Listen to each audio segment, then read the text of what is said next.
You have to be a winner internally before you can be one externally.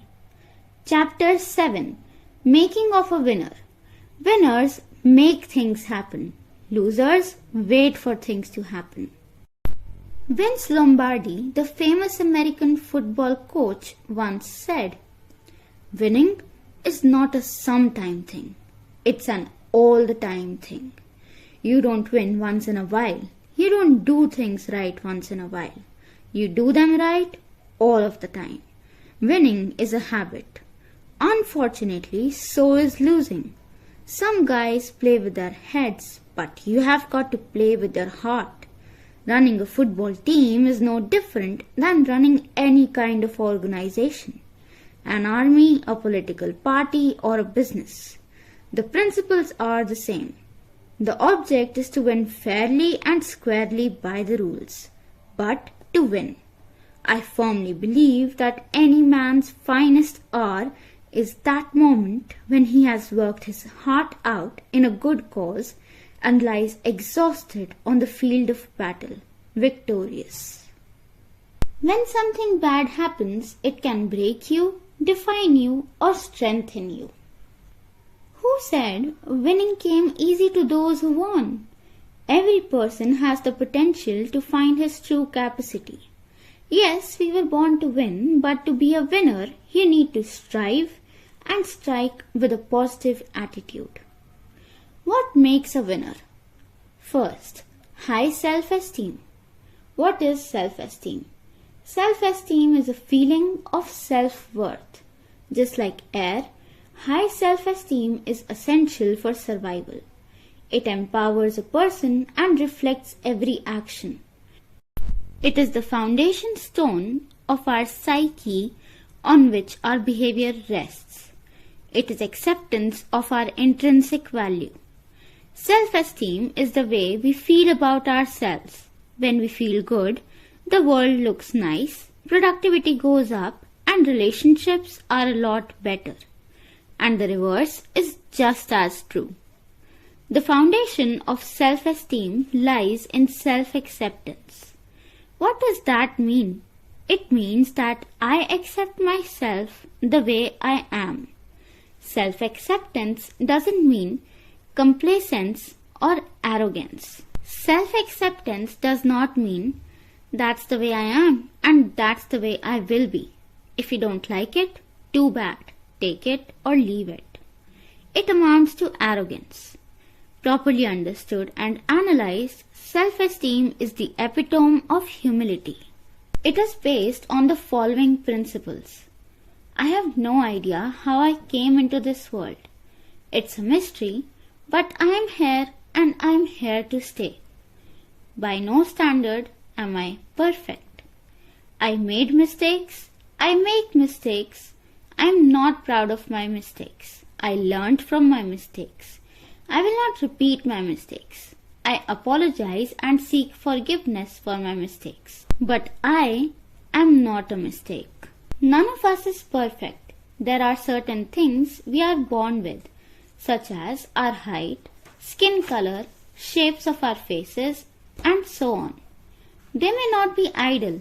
Some of them are beyond our control, which means we didn't create them, nor can we change them. Maybe we can try to improve on them to an extent, but we cannot do away with them. In such a case, we can either keep fighting what we cannot change and bring turmoil, or accept them as our identity and build on them. The lack of acceptance creates an identity crisis. Identity crisis is the beginning of all problems. The moment we practice self-acceptance, we overcome our internal turmoil and are at peace with ourselves. We feel complete and adequate. We don't have to prove anything to anyone in the world. Again, this is not arrogance, because we are willing to learn and improve. Because of self-acceptance, we have our own identity. We are not looking for validation from outside, which means we are internally driven. We need to become internally driven, not externally driven. We should get our validation from inside, not outside. What does that mean? One day, if someone gets up in a great mood, calls me and says, "What a great job you are doing," and I feel proud to call you a friend. How does it make me feel? I feel wonderful. But supposing the next day the same person gets up in a bad mood, calls me up and says, "You rascal, you cheat, you crook, you are the biggest fraud in town." How does that make me feel? I feel terrible. So, who's controlling my life? Obviously the other person, because when he calls me up and gives me a compliment, I feel great. But the next day when he calls me a crook, I feel rotten. That person is in control of my life. Is this the way I want to live? Obviously not. Now don't get me wrong. When he says, "You are the greatest guy," it is nice to hear those words. But if he doesn't, I still feel good. Why?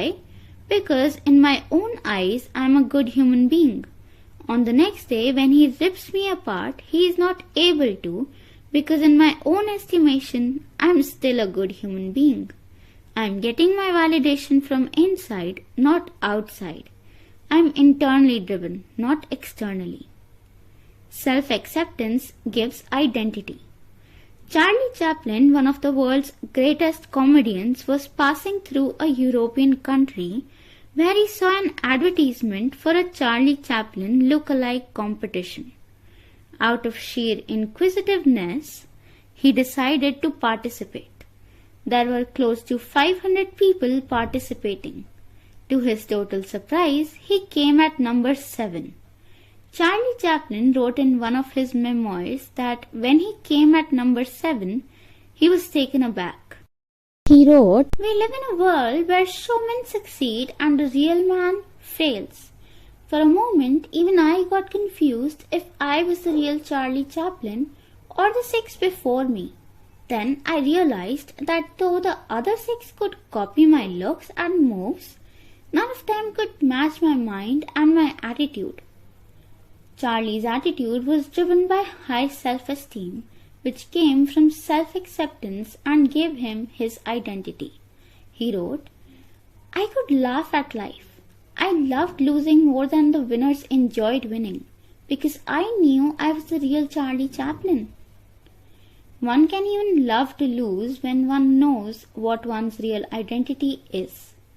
Charlie Chaplin didn't feel threatened as he didn't have to prove anything to anyone. He writes further, "More than my appearance, my mind and my attitude give me my identity."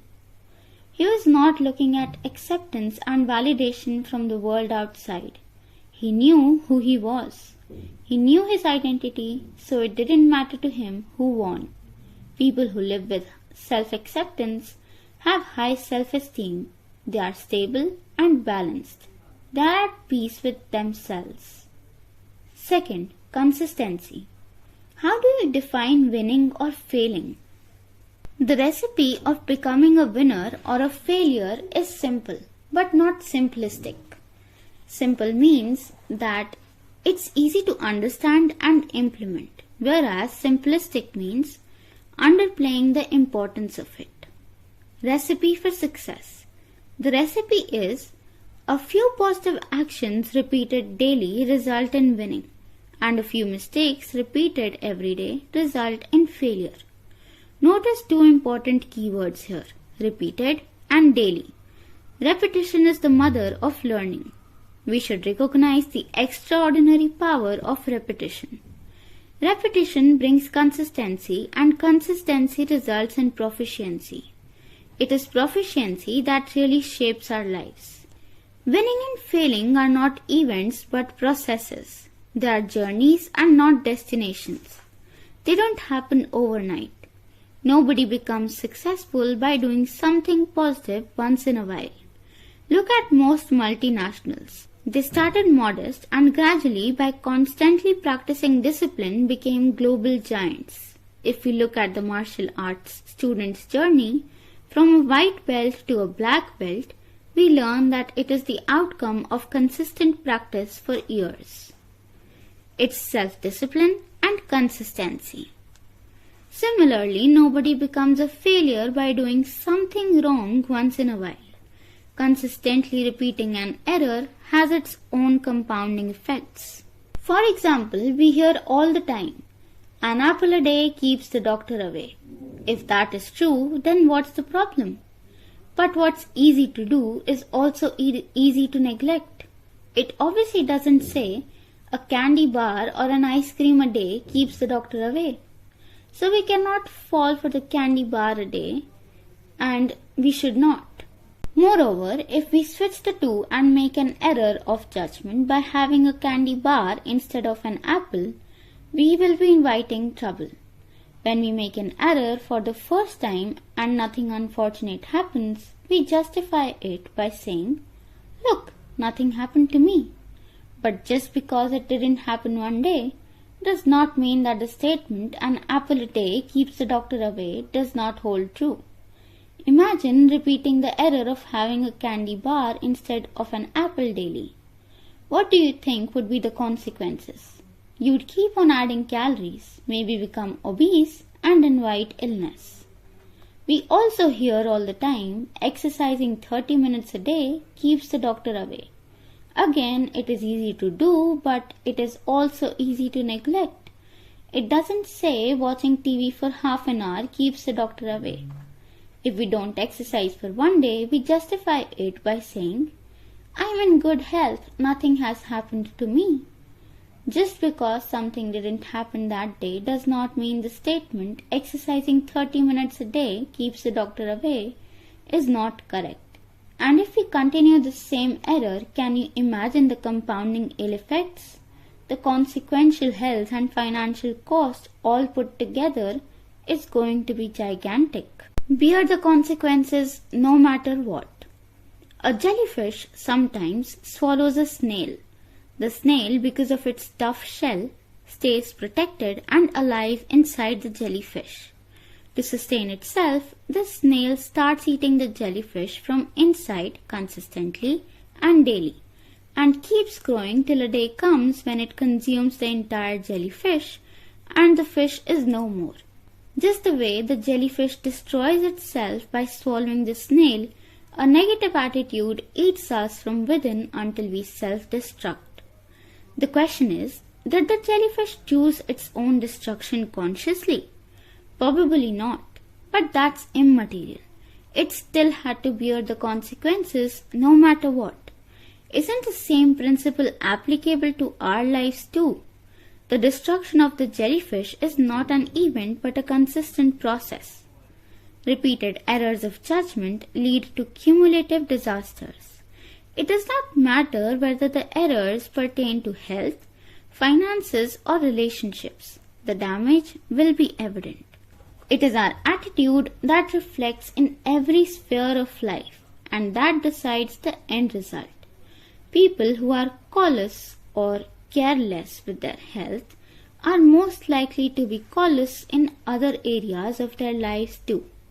People who are callous about their relationships experience broken bonds. People who are careless with their finances suffer losses. Hence, a good attitude can take us places and a bad one can pull us down. We need to distinguish between what's good and what's pleasant. Interestingly, we find that most people know the difference between good or bad, right or wrong. For example, everyone knows that exercising regularly is good for health. But how many do it? Not many. But then, why don't they do it? Because exercising every day takes discipline, which is not pleasant. We make choices between the gym and the couch, saving and spending money, eating a carrot and a cake. Life is often a choice between the good and the bad, the right and the wrong, the spiritual and the evil. A series of positive choices is called success, and a series of negative choices is called failure. If I don't eat an apple a day for 30 days and then eat 30 apples in one day, is it the same thing? Or can I even eat 30 apples in one day? Obviously not. If I don't exercise for 6 months, I cannot do 6 months worth of exercise in one day. If I abuse my body for 10 years, can I recuperate in 10 days? Is it even possible to reverse the ill effects? No, never.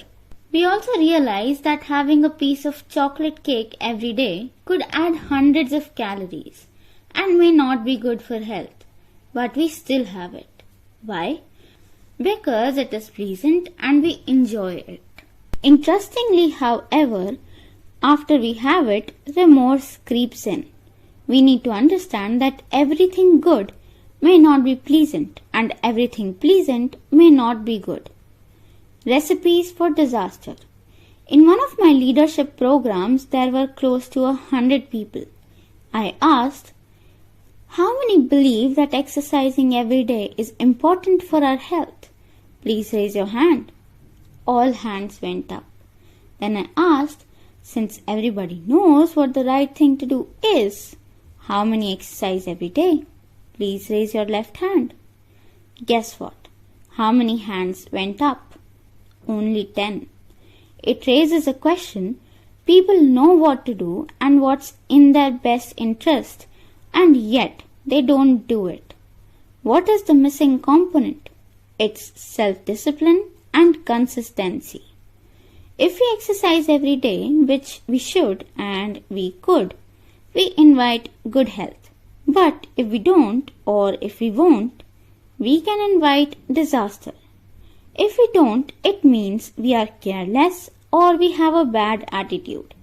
If we won't, it means we are thick-skinned and arrogant. At the end of a few years, we'll find out that our carelessness and negligence towards our health has led to an accumulative build-up of disasters. Overlooking or ignoring what ought to be done is an intentional wrong we commit at our end. Could do and should do, but don't do and won't do are the recipes for disasters. So the bottom line is to achieve success where instilling discipline is the key. We need to start eliminating the errors and inculcating discipline within. Our attitude will decide whether we go a long distance or fall in a pit. We can sum up the essence of both success and failure. From the above examples, it is very clear that there are some do's and don'ts in life. All these behavioral patterns are not subjective. They are universal. They have a cumulative effect. A wise man once said, for every one wrong done or a mistake made, we need 12 corrective actions to counter or neutralize it. Sometimes even 12 corrective actions are not able to counter it. Can you calculate the cumulative effects? The power of compounding is astronomical. 3. Self-control. Self-control is the essence of self-respect. There is an ancient Indian story to illustrate self-control. Once an obnoxious man abused a saintly person rather harshly. The saint was very calm and relaxed. After the man finished abusing him, a passerby asked the saintly man, "This man abused you so harshly. How did you maintain your cool?" The saintly man replied, "If you give a gift to someone and they refuse to accept it, then who does the gift belong to?" The passerby said, "The giver." The saintly man said calmly, "I refused to accept his gift." The abuser realized that the abuse he directed towards the saintly man was actually self-abuse. What a real-life demonstration of self-control by the saint. Doing something permanently damaging while you are temporarily upset is foolish. Let us look at another example of self-control. Once a teacher asked a young boy, "Who is the most powerful person in the world?" The boy had watched a lot of TV and proudly said, "Batman." The teacher said, "Well, not really. Try once more." The boy said, "Spider-Man." Again the teacher said, "Not really. Try again." The kid thought this time he'd just couldn't go wrong and said, "Superman!" The teacher said, "Son, give it one last try." The boy gave up and asked the teacher, "Why don't you tell me who the most powerful person is?" The teacher said, "Son, the most powerful person in the world is the one who has control over his thoughts and emotions. In other words, one who has self-control has the ultimate power. To achieve balance and stability, one needs to exercise self-control in every area of one's life. It cannot be achieved overnight, but one can move towards the objective one step at a time. Self-control at a moment of anger could prevent a lifetime of regret and sorrow. Self-control is mastery and calmness is power. The less external masters you have, the more in control you will be and the more peaceful you shall be." 4. Self-discipline. One of the most critical ingredients for winning is self-discipline. The biggest advantage of discipline is not what it can do for us, but what it will do for us. It is not what we get, but what we become. A primary cause of failure is lack of discipline. Discipline is the foundation upon which the entire structure of winning is built. There are only two kinds of pain in life. One is the pain of discipline and the other is the pain of regret. Guess which of these is more painful? Well, obviously the pain of regret. The universal truth is that discipline is the remedy for regret. Self-discipline and self-control are a winning combination. No one achieved anything without self-discipline. Manny Pacquiao, one of the world's greatest professional boxers of all time, is the only 8-division world champion in the history of boxing, having won 11 major world titles.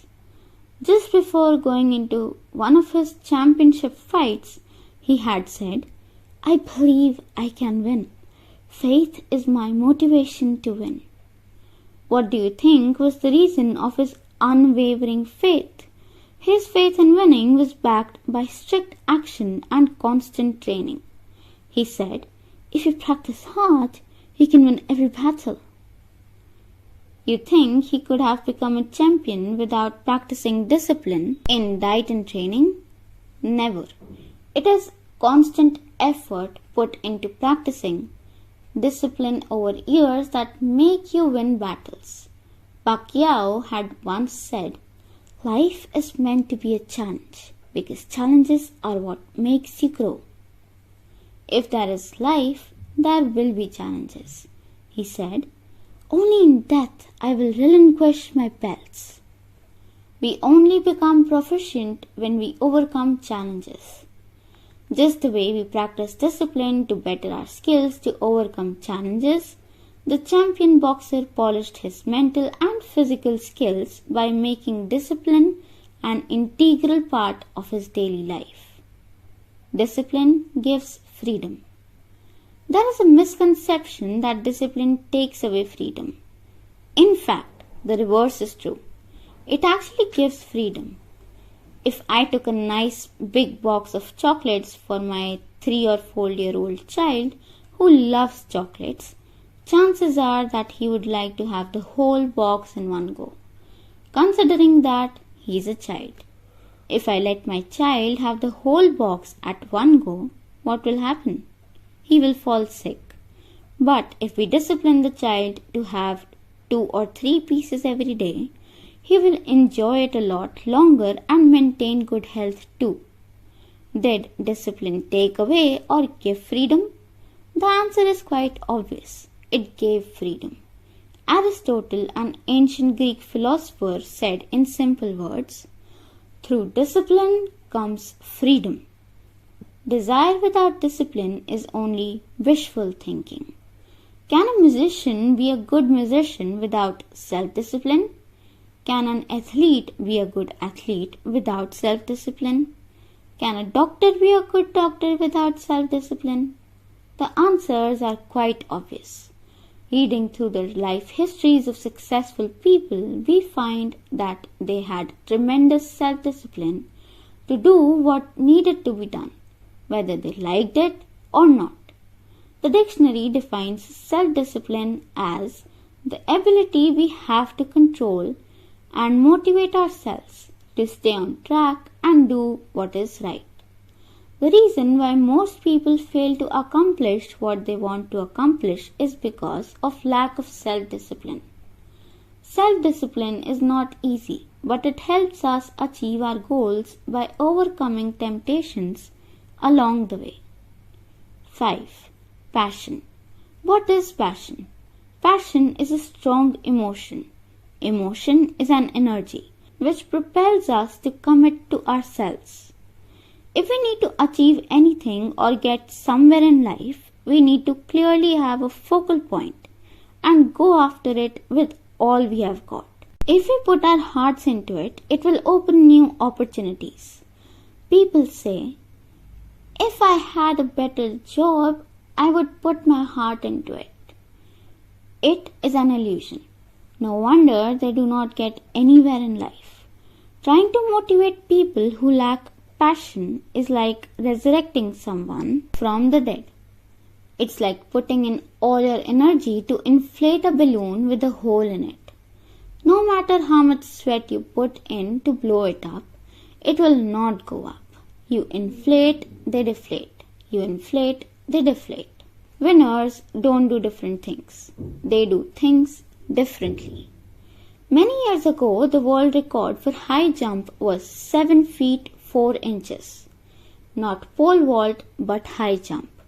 The question is, how can a human being clear a bar 7 feet 4 inches high? Even 4 feet 7 inches is tough. Someone asked the champion, how did you clear a bar 7 feet 4 inches high? He replied, I throw my heart over the bar and my body follows. What an answer! Is there any coincidence that he was a champion? In fact, with passion in his heart, how could he not be a champion? What is the difference between a laborer, a craftsman, and an artist? According to Saint Francis of Assisi, a man who only works with his hands is a laborer. A man who works with his hands and his head is a craftsman. But a man who works with his hands, his head, as well as his heart, is an artist. If we want to do anything well in life, we have to work with the passion of an artist, the making of an achiever. Internal struggle is an ugly battle we fight within ourselves because it is the result of our personal imbalance. It is the condition we need to overcome. We need to have the courage to identify and overcome the causes that create such struggles. Once we realize that the cause of struggle is not external but internal, we realize that it can be eliminated one step at a time. Keep in mind that the struggle is a response that is learned, consciously or subconsciously, over a period of time. It is a programmed attitude. We all think of changing the world, but achievers consistently work on changing themselves.